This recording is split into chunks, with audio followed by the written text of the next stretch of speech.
We got keys, we got a laptop, and we got Project Z28. It's tuning time.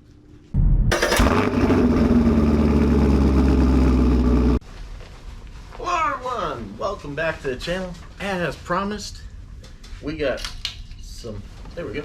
We got some Project Z28 tuning on this video. So, I'm trying a different laptop out. Let me see.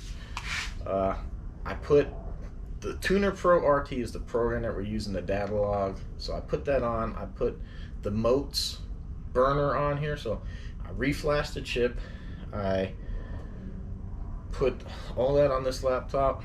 And we're gonna see, maybe a different computer will have a different outcome. If you don't remember, we're having a problem getting the wideband O2 sensor to read into the laptop through the ECM.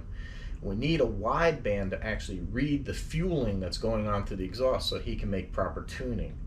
The original one-wire O2 sensor on these cars don't really provide the computer with any data other than it's rich or lean.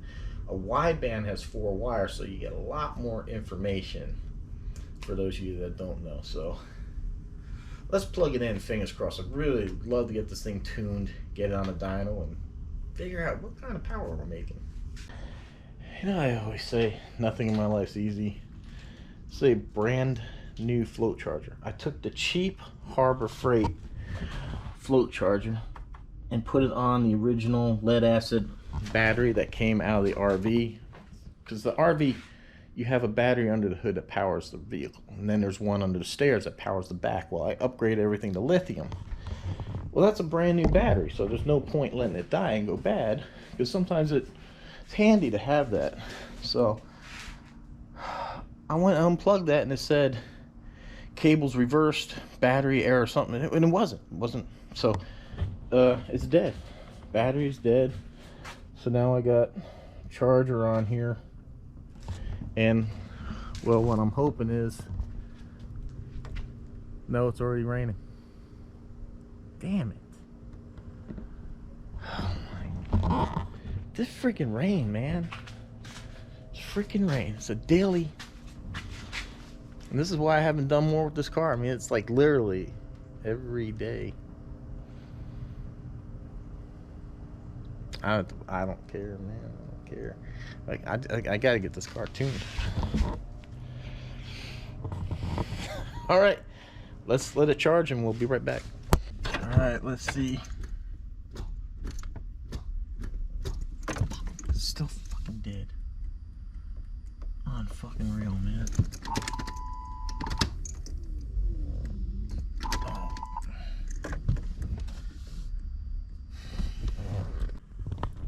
Hey, welcome to the disco. See how that's glowing green right there? That is the pressure switch on the back of the AC compressor. See, I put dye. I'm losing Freon, so I put dye in here to try to figure out where it's coming from. And here you go. When it's nice and dark with a UV light, you can see. And you know, there's no place else that the car is lighting up green except for nice and heavy around that switch right there. So hopefully that's gonna fix it.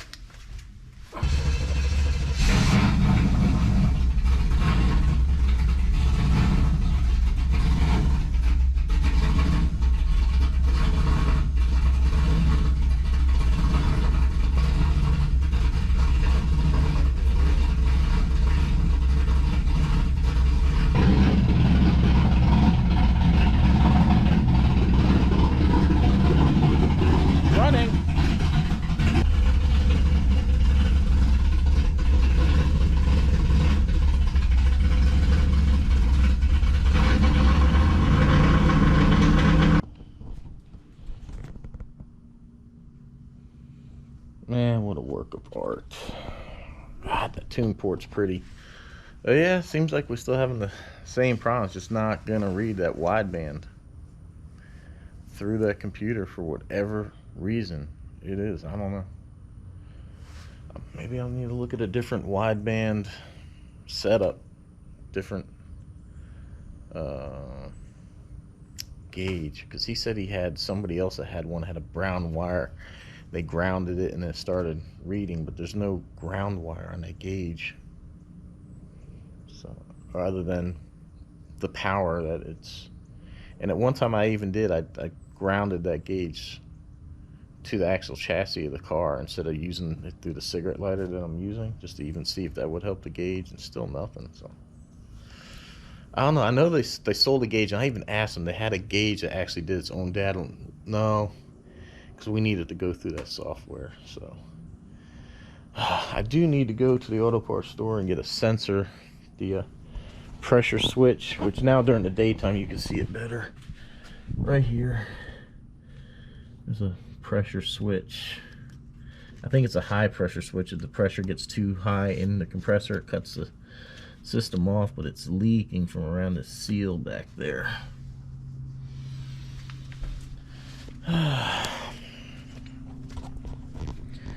Just enough. I mean, it's not, the compressor's short cycling right now, so it's just like a little bit low, but it's enough to where the AC, it's not going to stay running. So all right, I'm gonna send this catalog to Brian, see what he sees. I mean, worst case, then if we can't get this to work, I just need to work on the idle, get this thing to idle right, idle with the AC running, and then go from there. Maybe I'll have to monitor the gauge that's in the car and let him know if I see it go into any dangerous levels, and then maybe tweak that by hand.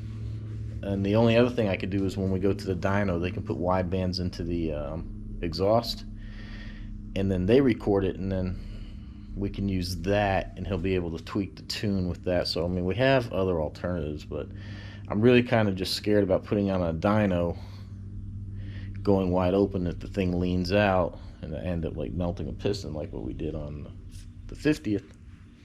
Granted, a new engine for this thing would be way cheaper, but I don't want to pull the engine out of this thing. I don't want to do any more work to it. So, all right, that's where we're at. I'll update you shortly. Okay, wow. I did not see this coming at all. So, before I get into what happened, if you guys know who my tuner is, if you remember the name and all that, I don't want you reaching out to him, making any comments, doing anything, because I can get in trouble. If, like, I was reported to YouTube. So I'm asking you guys, I'm dealing with it, so it is what it is. So please don't reach out if you remember who he is. But yeah, he quit. So I sent him the data log from the car idling the other day, told him that I still can't get it to read, and he said, you know, we both have a lot of time invested in the car, and probably just, he says, I don't know what more to do, that we should just go ahead and settle up, just send him the equipment, and he said when he got it, he'll totally refund all the money. But I'm not going to do that. He didn't charge a lot to tune the car to begin with, and I mean, he's written more than his fair share of tunes for the car, and I mean, some of it honestly was kind of like my fault. You know, at one time we had the leak with the intake manifold, so we had to pull the intake back off, and we had to put new gaskets on there, and then we were fighting that torque converter for a while. It was just putting too much drag on the motor with that big cam in here. And then, you know, thankfully our good friend KY Chevy came down, put the torque converter in, which you know, then we blew the transmission up, and then we had our friend iroc and Z came and did a beautiful job rebuilding the transmission on this thing.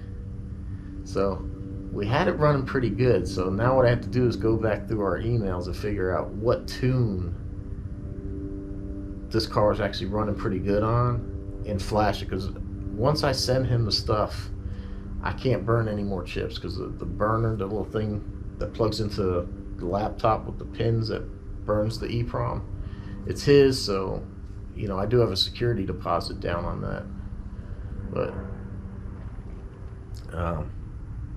once I send that back, I can't burn any more tunes. But we did have the cars running pretty good. I did notice here lately that the car's snapping and popping.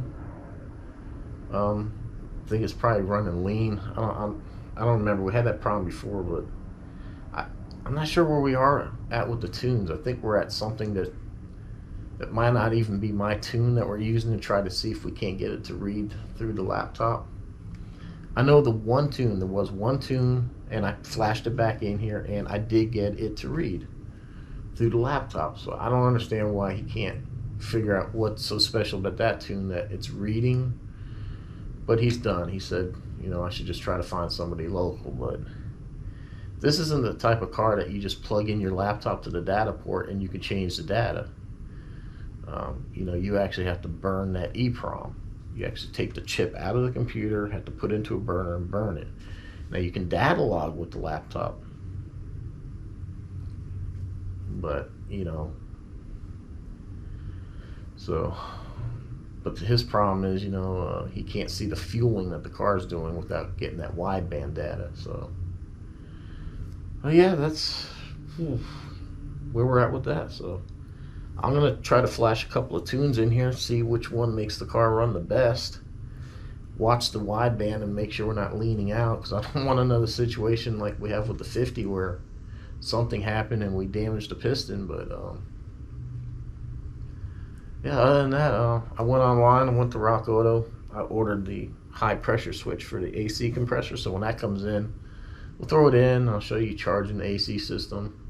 At least the system's sealed, so I'm not gonna really, I'll put a vacuum on it just to go ahead, and it makes recharging it a whole lot easier when it just pulls the Freon in. But at least I don't have to worry about an open system and there being humidity in there. It's still got Freon in it. But we'll go ahead and get that done, and then we'll take it to the dyno, see what kind of numbers it's at. I'm just kind of worried, but I'll keep the wideband in there and tell the guy just to keep his eyes on it. If it starts leaning out, back out of it. We'll figure out what kind of power, and then I got to take this thing to an exhaust shop, and then we got to get that little bendy pipe out of there, because between where the Y pipe that comes off the headers and the catback system, the Borla catback, there's a bendy pipe just to tie the two together, and that's where I have the hole drilled to for the wideband, so I need to get that fixed. Yeah, nothing in my life's ever easy.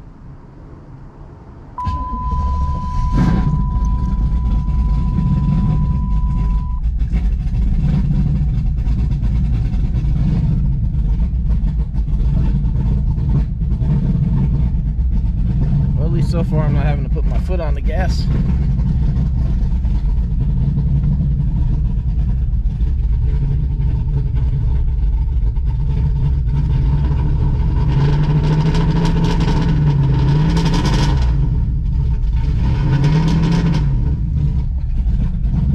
Sound like a tune that I want.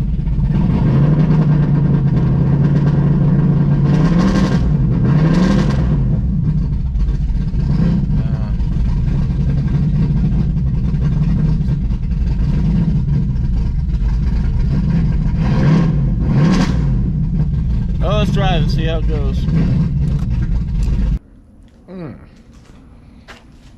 These Russian meat pastries, wife makes. Delicious. Absolutely delicious. Why people can't drive past the garage without staring inside? Anyhow, that's why I keep this thing covered, because I don't want to like advertise that, hey, this car's here. But yeah, that tune, that first tune, no good. It drove okay, but it just wasn't there. So I put another tune in. Car actually ran really, really good on that one, but the wideband meter was like pegged out like full rich. So then we I put in tune 3, and then that one is the one that's doing good. So that one pulled down the main road, hit the gas. Yeah, it's just on the tires hard, and it was running nice in the green as far as the wideband's concerned. And then I went full throttle. It read rich, which it should do. When you go full throttle, it should go into like a full rich mode. So I think the tune we got in here now is the winner. Drove it around, felt pretty good. It's idling good in gear, like I said, and it's in the green. It's not leaning out at all. So I think that's the winner. So now I'm just gonna go ahead, get the switch, and then we're gonna get the AC fixed.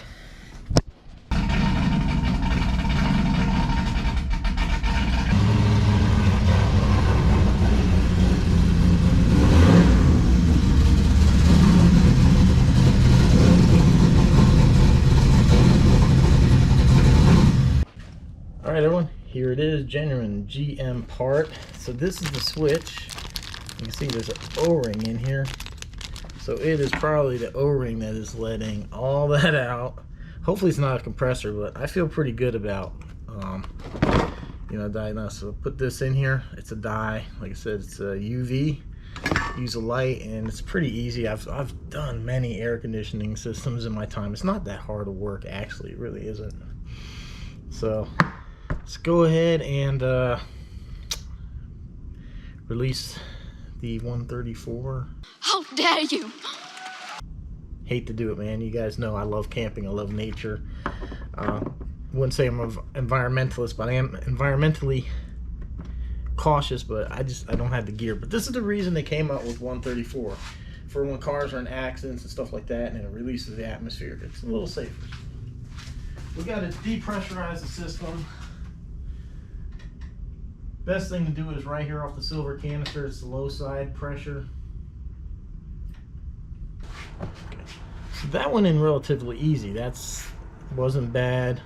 You will need a pair of these like circlip pliers. Well, it makes life easy because you have to squeeze the and I dropped it, but there's a round clip with 2 holes, and you have to squeeze it in to get it out of the compressor. So you'll need one of these that you squeeze in.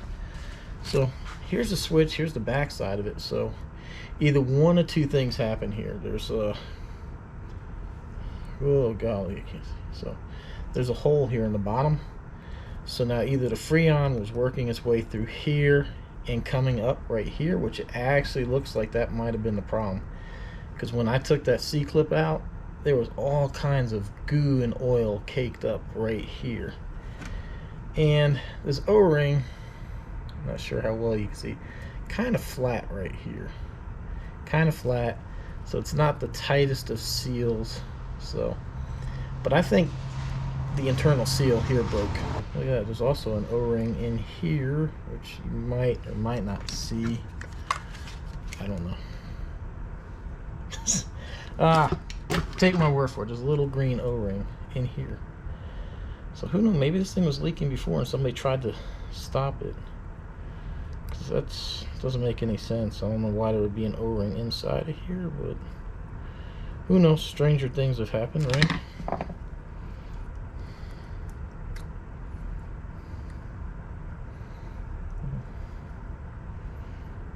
I don't know. So maybe it's there. Maybe. I don't know. But okay, so we have the new one in.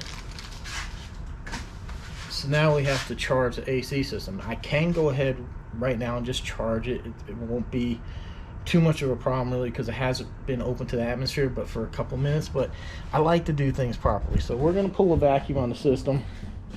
So I have my gauges hooked up. And the way I would learn is that you have the high and low side open, and then you're pulling a vacuum. So I'm going to be pulling a vacuum through both sides. And then here's our pump, little Harbor Freight deal.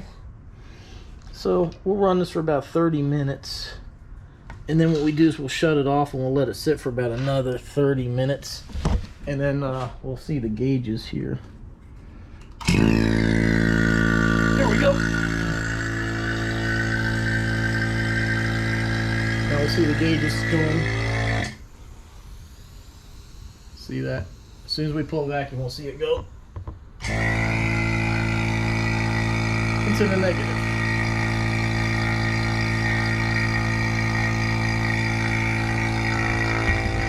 So I'll do this for 30 minutes, and the reason you do, let me get away from that.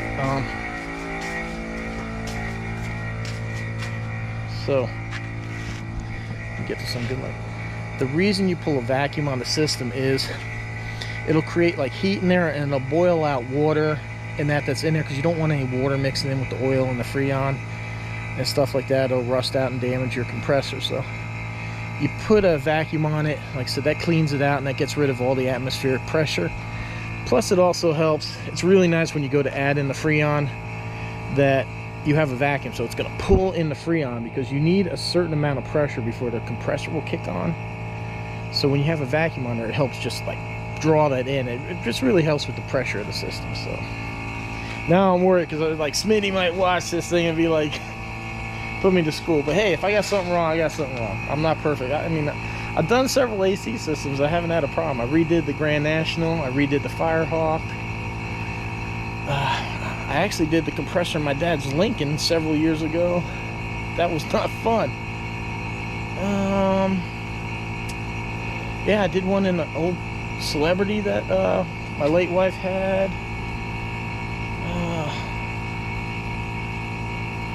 Well, that might be it, but I've done a few, so I've always had good luck with them. So, all right, we'll check back in later. All right, through the magic of the internet or YouTube, an hour has gone by. I spent 30 minutes pulling a vacuum on the system and 30 minutes letting it sit. Man, this thing's, I need a new thing. So I just punched a hole in this can. I'm gonna go ahead and open this up. Can you hear it?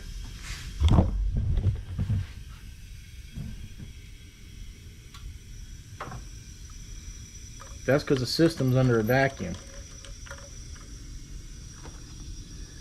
So it's pulling this in.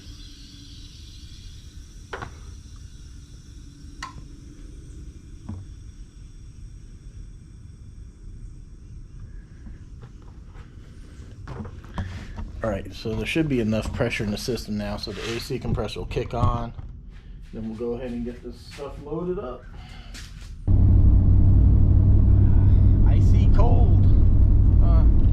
I did notice the compressor's not cycling on and off like it should, and then when it did, it kind of looked like it's stuck. I hope there's not like an issue with the clutches or something. But so far it's working. Might need a little more Freon, but from what I understand, three cans is enough. I think it's actually slightly high for what this car is supposed to take. I don't know, I'll run the info past Smitty, see what he thinks. I mean, he's like the subject matter expert on these cars. I mean, he knows anything there is to know about these third gens. So I wrote down the pressure.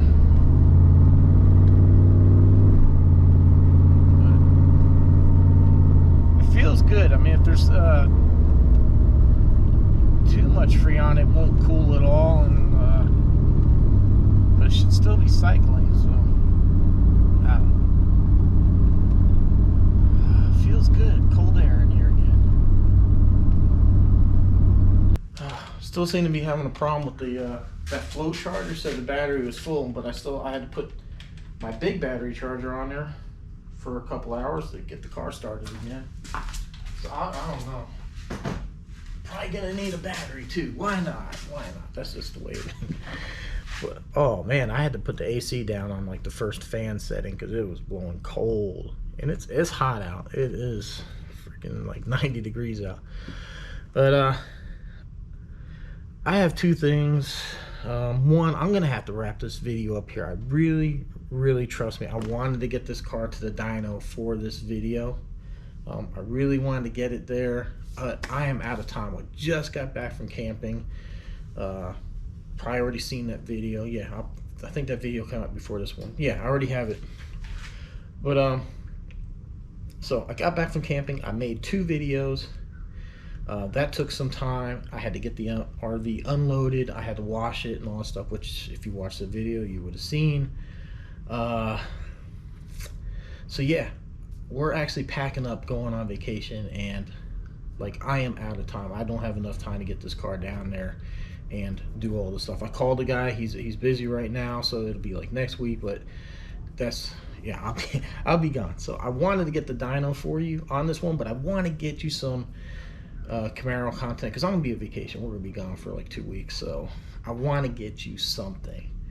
And then also I've been battling. I've been going back and forth for the longest time with actually all the cars, but like especially this one here, about how many to keep. And I am gonna sell Project Z28 after I get on the dyno and I get the exhaust fixed and I know the car's perfect, because I can't put out something I know that has any kind of issues. I can't do that. It's not the type of person I am. So I'm gonna make sure this AC works. So it's gonna be sitting for 2 weeks. When I come back, if it still works, I know we got the problem, which I'm pretty confident. I'm about 100% sure. But I'll check with Smitty anyhow. But I think the reason maybe the AC compressor is not cycling is probably because I had the idle high. I had it idling about 1,000 RPM, which I know maybe sounds high to a lot of people, but understand, like, we have a 2,500 to 3,000 stall converter in this car and a really big cam. Big cams like the idle kind of high, especially on an automatic and stuff like that with AC. So I'm pushing a really big cam with AC. Probably doesn't want to have the AC. So but yeah, I feel like the AC's not going to be an issue, but we're going to get it to the dyno, because I'm dying to figure out what the power is, and I know everybody else is. So we'll get it to the dyno. I'll get the exhaust fixed, that way I know it's safe and everything. And yeah, I'm gonna put up the car. Now if somebody wants to contact me about it, that's fine. Just be prepared to either send a truck to come pick it up or come to Florida. I had somebody one time ask me about selling something. They were in Texas, and they're like, oh no, that's too far. Like, why'd you even ask me? Why'd you even ask? But yeah, so I don't care if somebody wants it. Like I said, we can arrange something. You can send a transport here. The car drives. It's extremely low. Might be hard to load on something. We can jack the ground jacks up, tighten up the ground jacks and lift it up a little bit. I'm not sure how far, but that is an option. But there should be people that can transport lower cars, or, you know, like I said, you come here, pick it up. But I will sell the car because, one, I can't get it into the garage in the back. The entrance is too steep, and number two, I really want to put the cruise here because I'm tired of every time I want to go somewhere, I have to open up the garage, close the garage, open the gate, close the gate, and it's a 4-step thing every time, just to do the simplest things. I'd rather just have my car here out in the front. And honestly, like, my car insurance is almost like a car payment, even though I have all these cars under storage rates. Still kind of high, and I just need to trim down because I got registration and everything else, and I want to travel. So there's no point having this many cars sitting here. So hopefully that doesn't aggravate or piss off too many people. But it's a beautiful car. It's a great car. It's just not very practical. Nothing for me to really keep. I'm just trying to get out of the fixing car type of business. So there we go. I don't want to lead anybody on, you know, because I've been battling with this for quite a while, but I do need to put some money in the bank. I do need to pay down some bills, and you know, I just need to cut the expenditures. Like I said, I got a registration every year, car insurance. Even though it's under storage rate, I still have car insurance. I probably should just dump the full coverage on that. But, you know, hey, you never know. It's like, the car's got a lot of value, and it's a very clean. If you watch the build, it's a clean car. I mean, look at it.